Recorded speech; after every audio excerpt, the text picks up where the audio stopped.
The first time she came home late, I didn't think much of it. "Work's been crazy," she said, dropping her keys on the counter with a tired sigh.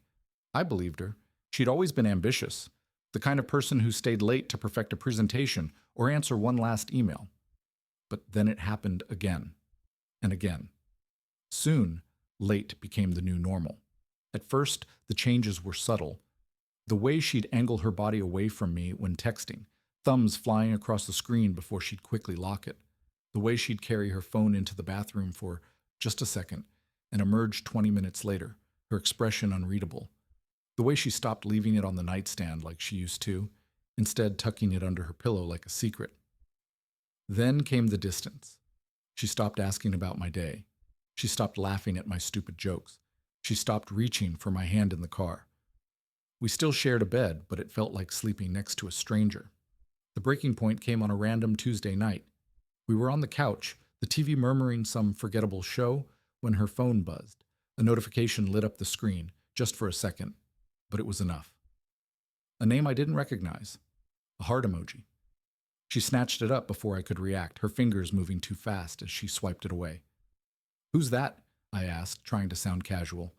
"No one," she said, but her voice was too sharp. "Just a coworker." I nodded like I believed her. But that night, lying awake in the dark, I replayed every odd moment, every half-truth, every flicker of guilt in her eyes. Something was wrong, and I was going to find out what. I told myself I wasn't the kind of man who would spy on his own wife. But then again, I wasn't the kind of man who ignored the signs either. The seed of doubt had taken root, and now it twisted inside me, growing thorns. I needed to know, not just for my sanity, but because if I was wrong, I could let it go. Move on, trust her again. So I did what any desperate man would do. I researched. There were apps, so many apps, designed for parents to track their kids, for employers to monitor company phones, and of course for suspicious partners to watch the dots on a screen like some twisted game of cat and mouse. I chose one that advertised itself as discreet, reliable, undetectable. Installing it was easier than I expected. One evening, while she was in the shower, I grabbed her phone from the nightstand. My hand shook as I typed in her passcode, the same one she'd used for years, our anniversary. A small, stupid part of me hoped she'd changed it, that she'd at least had the decency to make this difficult. But she hadn't. The app installed in seconds. I enabled location sharing, set it to run silently in the background, and placed the phone back exactly where she'd left it. For the first few days, nothing seemed off. The little dot on my screen moved predictably.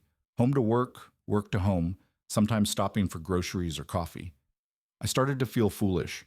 Maybe I was imagining things. Maybe I was just another paranoid husband seeing ghosts where there were none. Then came Friday night. She texted me just after 6, late meeting. Don't wait up. I watched the dot leave her office, but instead of heading toward the interstate, the way she always did when coming home, it veered in the opposite direction, toward a part of town I didn't recognize, toward a residential street, toward a house I'd never seen before. I sat in our empty living room, staring at the screen as the dot came to a stop, and stayed there. That's when I knew. This wasn't a mistake. This wasn't my imagination. This was real, and I had to see it for myself. The GPS led me to a quiet neighborhood 20 minutes from her office, the kind of place with manicured lawns and 2-car garages where nothing interesting was supposed to happen. I parked 3 houses down from the address, engine off, hands gripping the wheel like it might keep me from flying apart. Her car sat in the driveway like an accusation. I checked my phone again, as if the blue dot might have moved, as if this could still be some mistake. But no. There it was, pulsing gently on the screen, confirming what my eyes already saw. The house looked ordinary. White siding, black shutters, a wreath on the door that suggested someone cared about appearances. I wondered if they cared about broken marriages, too. My phone buzzed suddenly in my hand, an incoming call, from her number. My thumb hovered over the answer button, but before I could decide, the call connected on its own. A pocket dial. At first, just muffled sounds, the rustle of fabric, the clink of glass. Then her voice, bright and unfamiliar. "You're terrible." The way she used to say it to me when we were first dating, all playful admonishment. A man's chuckle. He really has no idea? Of course not. Her voice dropped to a whisper, but I still heard it perfectly. He trusts me. The sound of a kiss, wet, familiar, intimate. I threw my phone onto the passenger seat like it had burned me. My breath came in short, sharp gasps as the sounds continued. More kissing, murmurs, the creak of furniture. I didn't need to see to know what was happening in that house. The call disconnected abruptly. Silence filled the car, thick and suffocating. I looked up at the house. The bedroom light was on now, the curtains were closed. I reached for the door handle, then stopped. Because the worst part wasn't what I'd heard. The worst part was that part of me still wanted to believe there was an explanation. My fingers trembled against the door handle, slick with sweat. The rational part of me screamed to drive away, to spare myself whatever came next. But my body moved on its own, pushing the car door open into the heavy summer night. Cicadas droned in the trees as I crossed the street, their relentless buzz the only sound in the otherwise still neighborhood. Each step toward the house felt like wading through wet cement. The porch steps creaked under my weight, and I froze, half hoping someone would fling the door open and end this nightmare with confrontation. Nothing. Through the thin window beside the door, I could make out the murmur of voices from deeper inside. A man's laugh, low, comfortable. The clink of ice in a glass. The cadence of conversation between two people who knew each other far too well. Then her voice, sharp and clear. I told him I'd be working late again tomorrow. A beat of silence. And he just believed you? The man replied. Of course he did. A sigh. He's always believed me. Something inside me cracked open.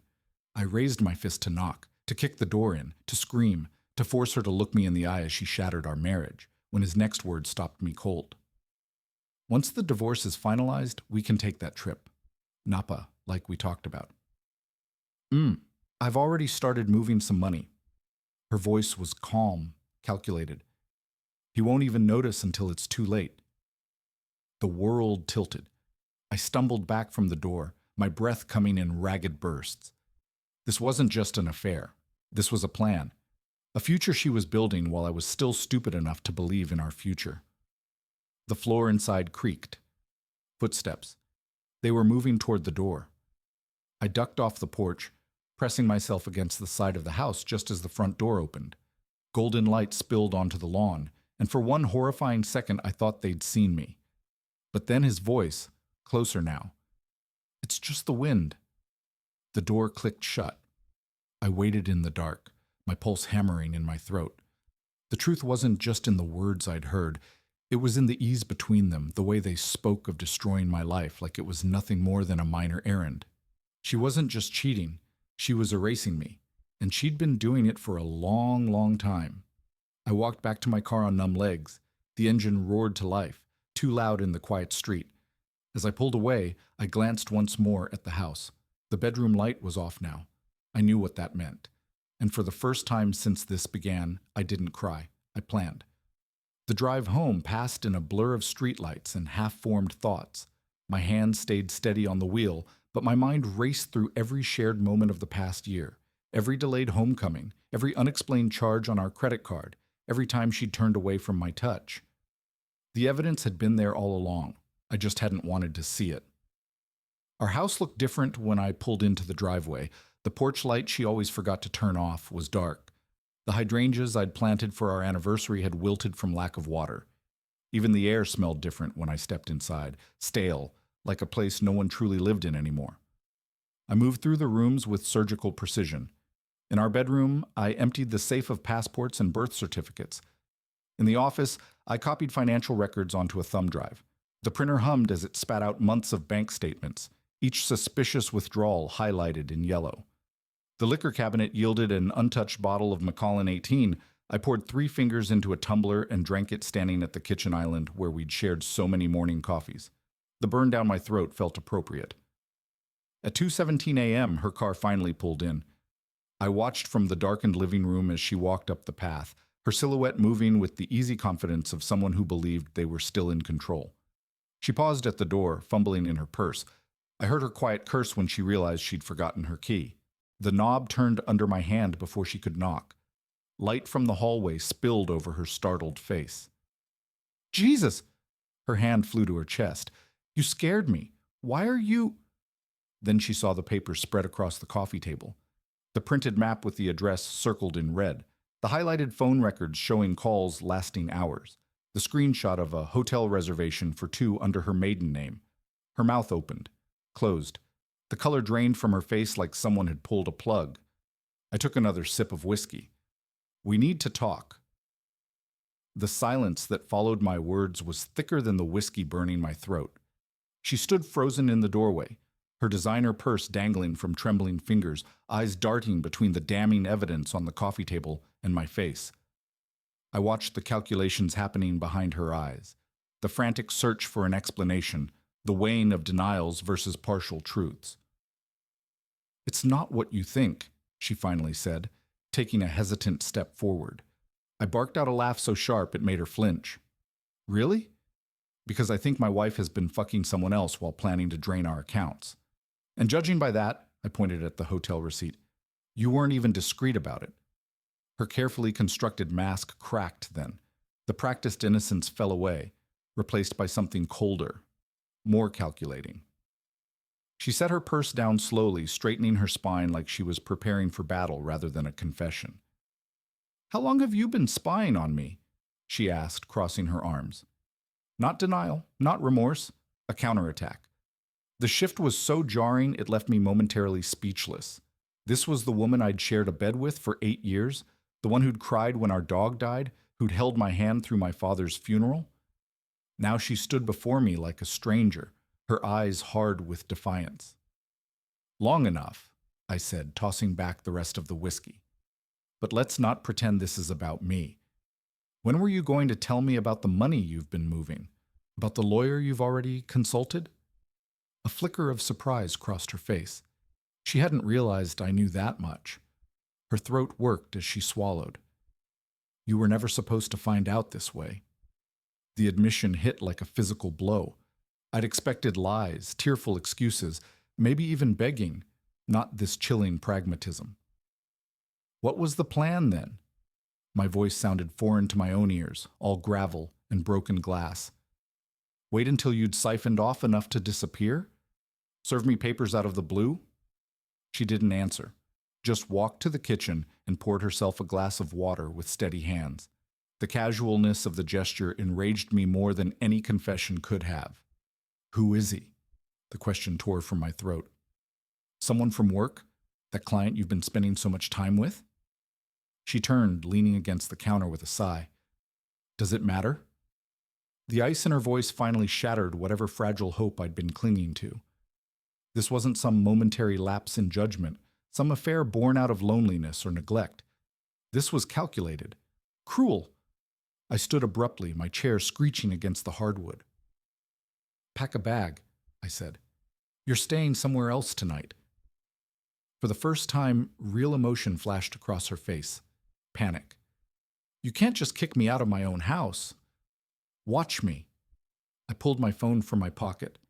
Unless you'd prefer I call your parents right now and explain why their daughter's getting divorced? Her face went pale. The threat landed exactly as I'd intended. Her perfect image was the one thing she valued more than money. Without another word, she turned and walked toward the bedroom. As I listened to her rummage through drawers upstairs, a terrible clarity settled over me. The woman I'd loved didn't exist anymore. Maybe she never had. And tomorrow, I'd start proving it in court. The door clicked shut behind her at 3:42 a.m. I stood in the foyer, listening to her car fade into the distance, half expecting to feel something. Rage, grief, even relief. Instead, there was just a hollow numbness spreading through my chest. I moved mechanically through the house, stripped the bed of sheets that still smelled like her perfume, deleted her fingerprint from the security system, canceled the joint credit cards before she could max them out. With each action, I carved another piece of her out of my life. By dawn, I was sitting at the kitchen table with my lawyer on speakerphone. We need to freeze all marital assets today, he said, keys clacking in the background. Especially after what you heard about her moving money. Sunlight streamed through the windows, catching dust motes in the air. It looked like any other morning, only now the silence wasn't comfortable. It was deafening. My phone buzzed with her first attempt at contact. We need to talk. I stared at the message, thumb hovering over the screen. 8 years together reduced to 4 words. The lawyer was still talking about injunctions and discovery when I made my decision. No more talking, I said to both of them. I blocked her number, then I got to work.